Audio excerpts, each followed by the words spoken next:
So, Think Like a Man 2, the cast is on the cover. You're on the cover. Was this your first Essence cover? Absolutely. I'm so proud and happy. I called my mama and said, Mama, I'm on the cover of Essence. Yeah, no, I am. I'm so happy. I got such a great publicist. Her name is Stacey R. Collins Jackson. She's got a lot of names, kind of like a serial killer, but she actually is really good and hasn't killed many people. But the point is that she was so instrumental, and for me to be on the cover with my cast, it's awesome. It's great. I mean, you know, I work really, really hard, but it's moments like that that really make it worth it. And so, yeah, it was cool to be over there. We got 2 covers.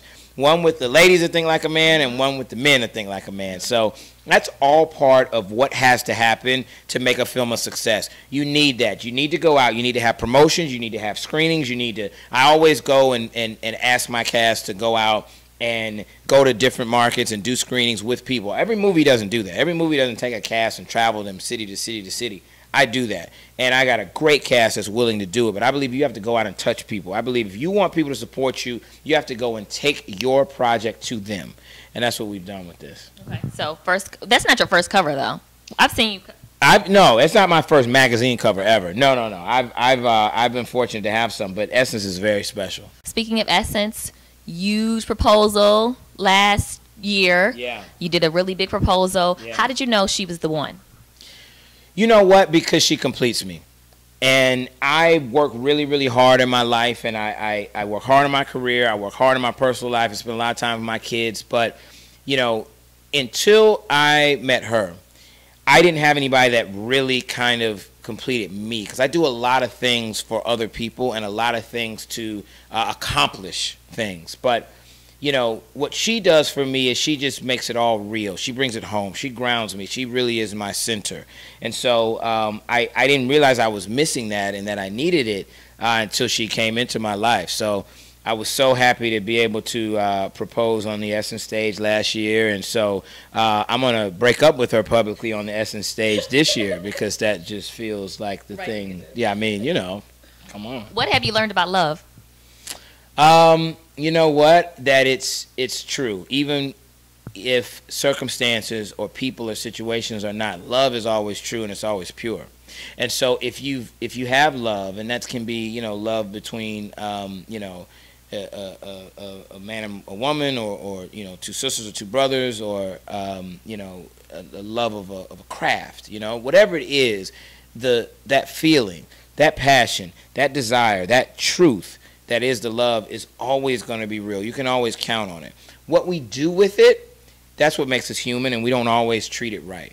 But that's what I know about love. Okay. I was all up in your Instagram, going through comments, just trying to see the questions that people ask the most. So here's a few. Okay. First of all, do you read your Instagram comments? I should read them more. I try to. I try to. I read a lot of them. I don't get to reply as much as I would like to, but I read a lot of my Instagram comments. I try to. Okay. So there's a ongoing theme of people pitching in your comment section.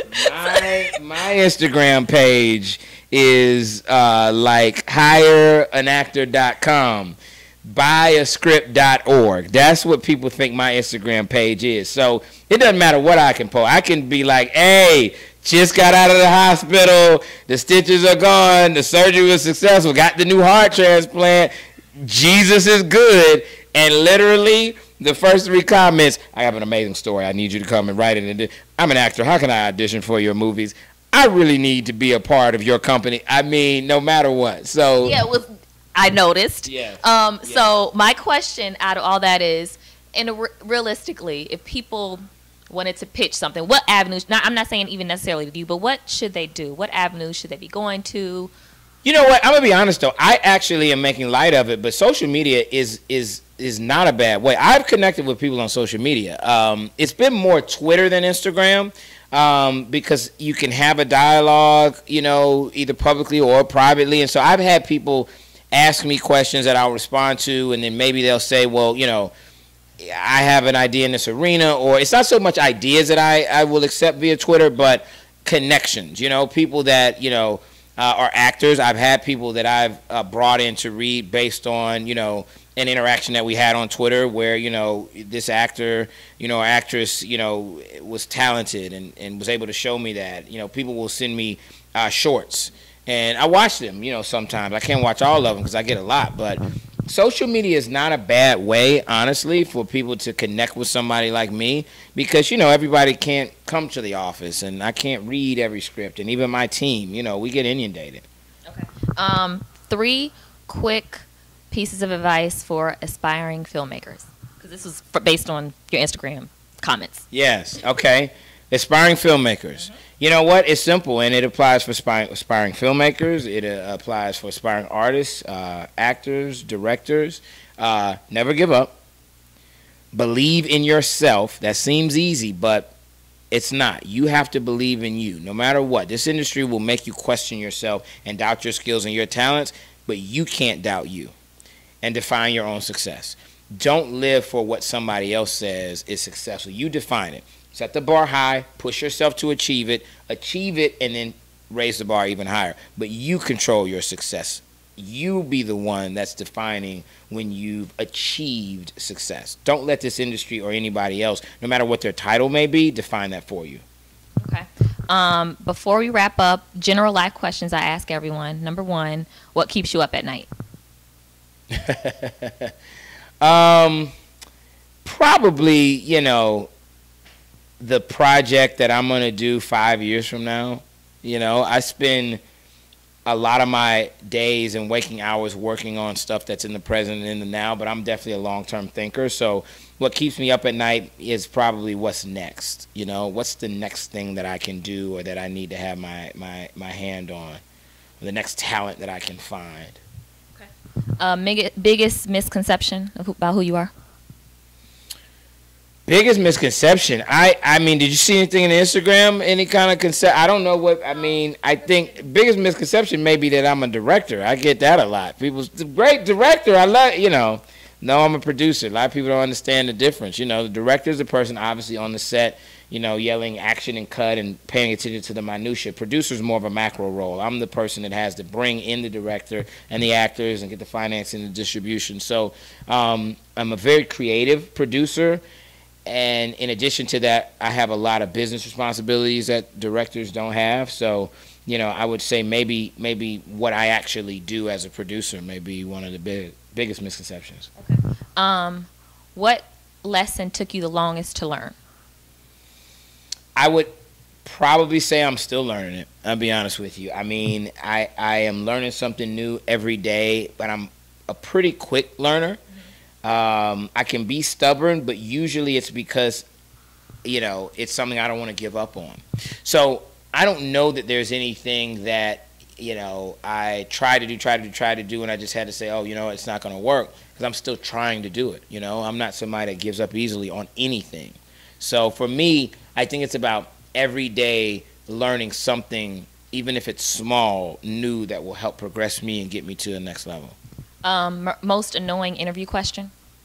What is the most annoying interview question? Okay. I hate it when I get asked that. Okay. Best time of your life? Oh, gosh. I have so many. I mean, you gotta give me one. Proposing on the Essence stage. Okay. Worst time of your life? When I lost my father. Okay. You seem to be really close to your mother. Oh, yeah. I was on your Instagram, and I know you just gave her a nice gift. Bought Mom a new car. Absolutely. What's the best piece of advice that you kind of carry with you? I'm sure she's given you all sorts of wisdom, but what's the best piece of advice she's ever given you? I would probably, there's been so many, that's what gives me pause, but suffering breeds character. She's a big believer in no matter what you're going through, you're growing from it. You're building character, and you will come out on the other side better for it. And I've definitely taken that to heart, and that has, you know, carried me through some of the challenges that that I've had. And the other thing that she told me from a very, very early age that I try to instill in my kids is that you can do anything, like period, point blank. There's no caveats. There's no you can do anything but, or you can do anything in this world. It was you can do anything, period. Ever since you were little? Absolutely. Okay. And I believed it. Most slept on film that you were involved in. That's a great question. You know, I have been very fortunate that all my films have been successful. So when I say slept on, it's not that it wasn't successful. It's just probably I don't know that it was received as well as I wanted to be received, and that was About Last Night. About Last Night was hugely successful. We opened at $20+ million. I just, I think for me, it was a different kind of film than what we had done before. And it was kind of a mature film. And some people got it, but I think some people didn't get it. So if I'm being honest, I would probably, look to that film. But I'm happy with the success of it. I really am. Okay. Last question. I've asked you this before. I'm wondering if your answer, because I want to know if your answer has changed. What did I say before? I'm not going to tell you that. Well, then I can't. So last question. Okay. Badly. It was going so good. Now it's just falling off. Last question. If you could ask God one question and he will answer loud and clear, what would you ask him? What can I do better? How can I better serve you? Anything else you want to talk about before I let you go? I will look over at my serial killer publicist and see if did I miss anything. I think we're good. Yeah, no, I'm so excited about this year. I've had 2 movies released already. I've got 1 movie coming now, Think Like a Man, and I've got 1 more movie this fall, No Good Deed, which is Idris Elba and Taraji Henson, which is a thriller. I haven't done a thriller since Obsessed with Beyonce and Idris, so I'm excited to see how audiences will respond to that. Well, it's been a pleasure. Thank you. Thanks, Jasmine Brand.